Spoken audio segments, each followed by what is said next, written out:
Imani ishobora ryose. Dans cette leçon, nous allons voir le futur lointain. Ça veut dire un futur qui se déroule pas aujourd'hui, mais un autre jour.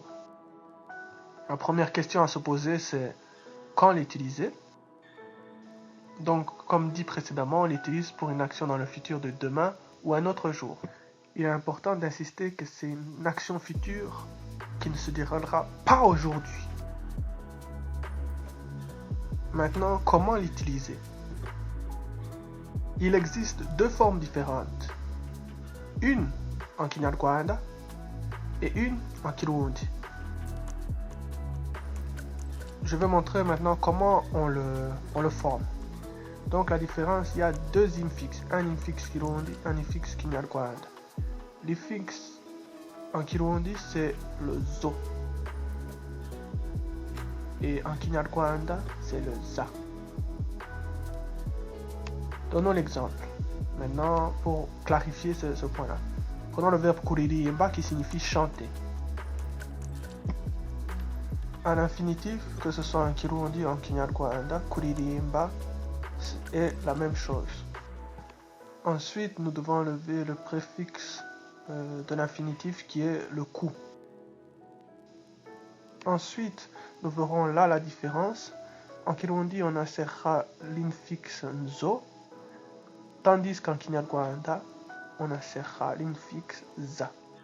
Ensuite, il suffit d'insérer le préfixe sujet. Donc, je vous invite à voir les précédentes vidéos pour vous rappeler chaque préfixe sujet qui sont je, tu, il, nous, vous, il.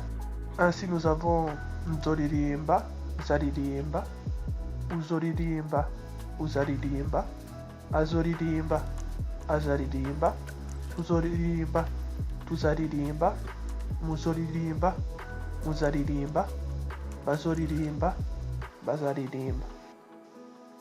En ce qui concerne la forme négative, on a les mêmes préfixes que les autres précédentes séances.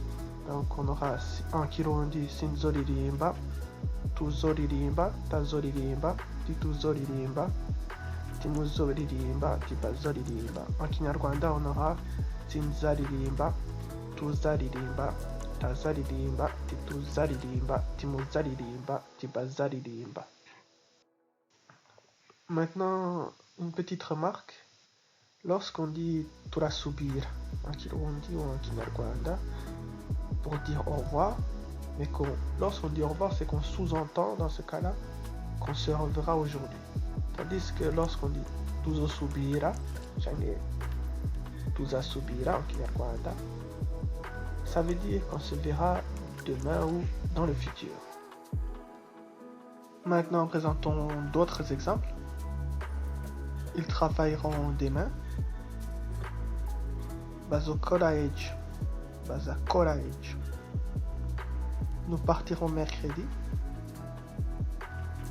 Tuzogenda kuwa gatatu. Tuzagenda kuwa gatatu. Voilà, nous sommes arrivés à la fin de cette leçon. En résumé, ce qu'on doit connaître, c'est ce tableau.